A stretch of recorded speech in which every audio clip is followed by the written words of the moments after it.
जय श्री श्याम भक्तों, स्वागत है आपका आपके इस चैनल में जिसका नाम है भाव आपके स्टोरी मेरी। श्याम भक्तों, कई लोग मुझसे कमेंट में पूछते हैं कि नाम जप का कितने दिन में प्रभाव दिखता है। किसी ने मुझसे पूछा कि मुझे नाम जप करते हुए 1 महीने से ज़्यादा हो गया, लेकिन अभी तक कुछ फल दिखाई नहीं दे रहा। तब मैं उनसे यही कहना चाहूँगी कि यह तो आपके सच्चे भाव, विश्वास, निष्ठा और निरंतर नाम जप करने पर निर्भर करता है कि नाम जप आपको 24 घंटे में या फिर 1 महीने में, 6 महीने में या 1 साल में आपकी इच्छा पूरी करता है। इसके बारे में तो कोई कुछ बता ही नहीं सकता। मैं तो यही कहूँगी कि जब आप नाम जप कर रहे हैं, बाबा श्याम की पूजा कर रहे हैं, तो केवल यही सोचें कि मुझे प्रभु को पाना है। चाहे मन लगे या ना लगे, आप निरंतर नाम जप में लगे रहिए। कुछ ही दिनों में आपका मन लगने लग जाएगा।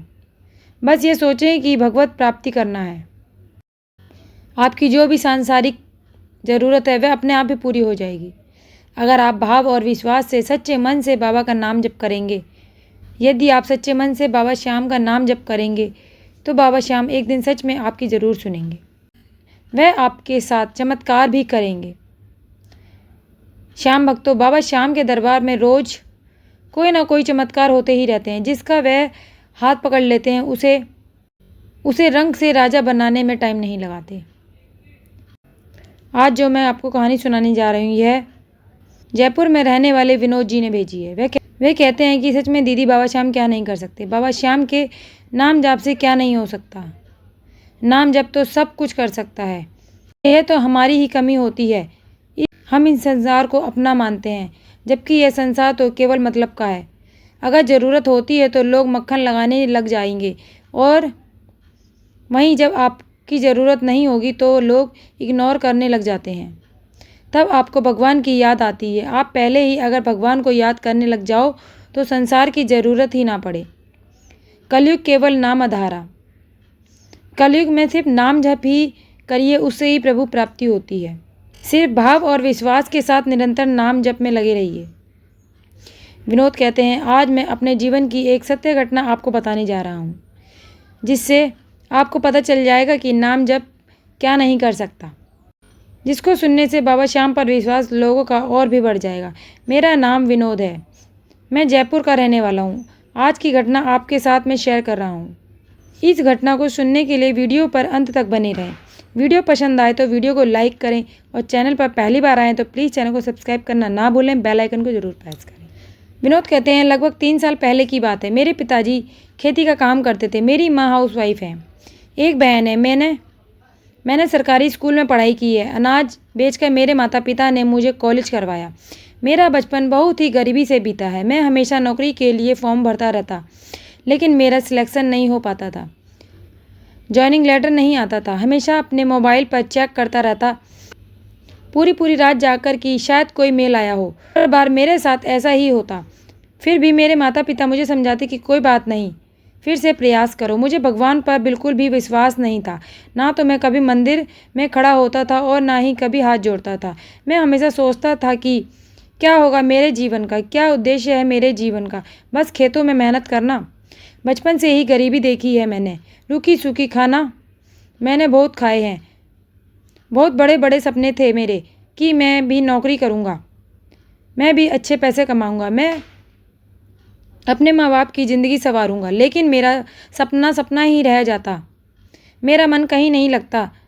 विनोद बताते हैं कि एक दिन एक आदमी किसी के कॉन्टैक्ट में मिला था। मेरे पिताजी से कह रहा था कि अगर तुम 10 लाख दोगे तो मैं इसकी सरकारी नौकरी लगवा दूंगा तुम्हारे बेटे की। लेकिन यह बात किसी को पता नहीं चलनी चाहिए। मेरे पिताजी माताजी ठहरे अनपढ़, उन्हें कोई भी बहला लेता। वह मेरे लिए सब कुछ करने के लिए तैयार थे, और कोई भी माता पिता अपने बच्चों के अच्छे भविष्य के लिए कुछ भी कर सकता है। उन्होंने मुझे नहीं बताया, क्योंकि मैं उन्हें मना कर देता। उन्हें पता था कि मैं मना कर दूंगा, ऐसा नहीं होता, मैं बोल दूंगा। वो सिर्फ उन्हें पागल बना रहा था। कहते हैं इसमें मेरी भी गलती थी। मैं ज़्यादातर बाहर ही रहता था। सिर्फ रात को जाता, खाना पीना खाता और सो जाता। सारा दिन जब कोई काम रहता तो खेतों पर रहता, नहीं तो दोस्तों के साथ बाहर घूमता रहता था। मनोज जी बताते हैं, मेरे पिताजी से वह 2 महीने से मिल रहा था और उन्हें रोज़ पट्टी पढ़ाता। मेरे पिताजी 1 बीघा ज़मीन बेच दिए और पैसे लेकर आए। मैंने उनसे पूछा भी, कहाँ से आए ये पैसे? वे कहने लगे कि तू अपना दिमाग मत चला, तू बस पेपर की तैयारी कर, नौकरी अब जैसे पेपर देगा वैसे ही लग जाएगी। मैं सोचता, ऐसा क्या हो गया, ये ऐसा क्यों कह रहे हैं जो मैं पेपर दूंगा और मेरी सरकारी नौकरी तुरंत लग जाएगी। पैसे, विनोद जी बताते हैं कि मेरी बहन ने मुझे बताया कि एक आदमी आया था पैसे लेने। पैसा बाबा श्याम की मूर्ति के पास रखा था, उनके चरणों में। वह आदमी आया और चाय पीकर बोला कि पैसे दे दो, 1 हफ्ते के अंदर तुम्हारे लड़के की सरकारी नौकरी लगवा दूंगा। मेरे पिताजी माताजी उसे ले गए पूजा कर वाले घर में और उनसे कहने लगे, बाबा श्याम के चरणों में पैसा रखा हुआ है, उठा ले। मेरे पिताजी ने सोचा कि बाबा श्याम के हाथ से पैसा जाएगा तो मेरे बच्चों की नौकरी जल्दी लग जाएगी, उनकी कृपा भी मेरे बेटे पर हो जाएगी। वो कहते हैं, मेरे पिताजी ने कहा, पैसा वहाँ से ले लो। वह आदमी आनाकानी करने लगा। वह बोला, नहीं, आप ही उठा कर दे दो। वह पिताजी बोले, मैं चाहता हूँ स्वयं बाबा श्याम के हाथों से यह पैसा लिया जाए, जिससे उनकी कृपा बनी रहे। वह आदमी बहुत आनाकानी कर रहा था और अंत में ढीठ बनकर पैसा उठा लिया और मीठी मीठी बातें करके चला गया। तब विनोद जी बताते हैं कि उस दिन भी मैं घर पे आया, लेकिन मुझे किसी ने नहीं बताया। मैं घर आया और 2 दिन के बाद मुझे मेरे पिताजी पूछते हैं कि तुम्हारे पास कोई फ़ोन आया नौकरी के बारे में, कोई मेल आया? मैंने कहा नहीं। वो कहने लगे, क्या पता कल परसों में आ जाएगा, तुम अपने फ़ोन पर ध्यान रखना, किसी का फ़ोन आया तुम पेपर देने चले जाना, अब तुम्हारी नौकरी लग जाएगी। वह बहुत खुश थे।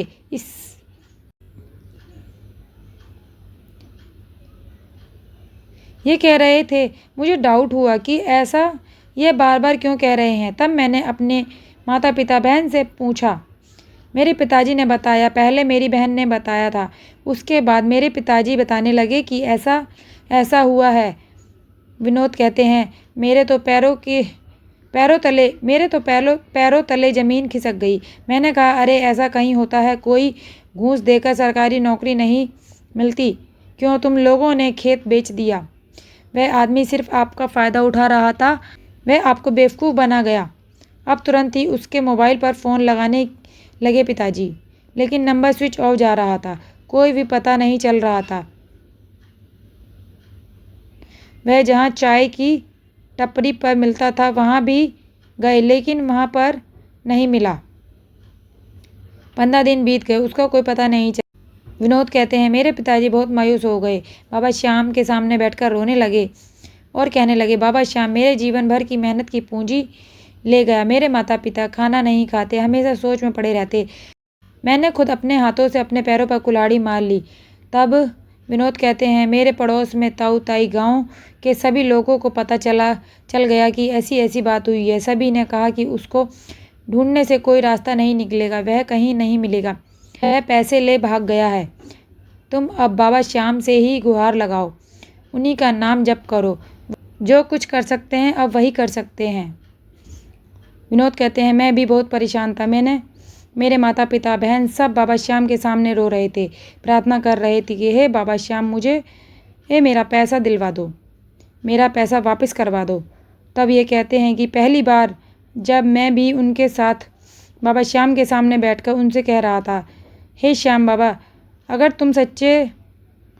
तुम सच में अपने भक्तों की सुनते हो तो हमारा पैसा वापस दिलवा दो, उस इंसान को सद्बुद्धि दो, हम गरीबों का पैसा ना खाए, हम गरीबों का पैसा लौटा दे। बाबा श्याम कृपा करो, मुझे ये काम करके दिखाओ, मैं जीवन भर तुम्हारा दरबार कभी नहीं छोड़ूंगा। मैं भी श्याम बाबा के मंत्रों का रोज जाप करने लगा।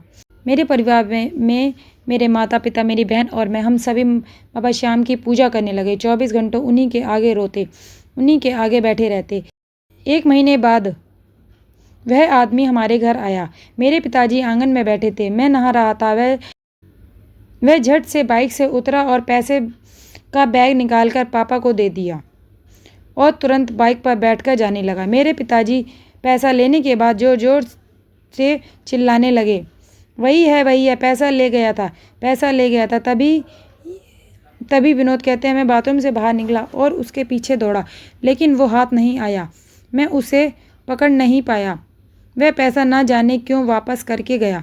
मेरे पिताजी कहते हैं कि उसमें 5,000 रुपये कम थे। मैंने उसका पीछा ज़्यादा दूर तक नहीं किया। वह कहते हैं कि बाबा श्याम का नाम जप का चमत्कार मेरी आंखों के सामने था। मैं बहुत खुश था। मेरे परिवार वाले सब बहुत खुश थे। बाबा श्याम का लाख लाख धन्यवाद दे रहे थे। जब हम बहुत दुखी होते हैं, लगता है हमारे पास जब कोई रास्ता नहीं बचा है, जब हर तरफ से दरवाजे बंद हो जाते हैं, तब यही है जो कि एक नया दरवाज़ा खोल देते हैं अपने भक्तों के लिए, जो कि आपके हित में होता है।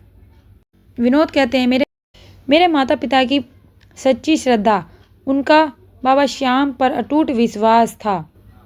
वह कहते थे कि बाबा श्याम के सामने से जो भी झूठ बोलकर हमारा पैसा ले गया है, वह उसे हजम नहीं होगा। और विनोद बताते हैं कि पैसा आने के कुछ दिन बाद मेरा जॉइनिंग लेटर भी आ गया। अब मैं सरकारी नौकरी करता हूँ। बाबा श्याम के चमत्कार का अंदाज़ा लगाना हर किसी के बस की बात नहीं है। विनोद कहते हैं, बाबा श्याम क्या है, वह कितने शक्तिशाली हैं, यह क्या क्या कर सकते हैं, इसका कोई अंदाज़ा नहीं लगा सकता। तो ये कहानी यहीं पर समाप्त होती है। तो अगर आपको ये वीडियो अच्छी लगी हो तो प्लीज़ वीडियो को लाइक कीजिएगा, चैनल को सब्सक्राइब कीजिएगा और कमेंट में जय श्री श्याम जरूर लिखिएगा भक्तों। तो मिलते हैं अगली वीडियो में बाबा के अगले चमत्कार के साथ। तब तक के लिए जय श्री श्याम।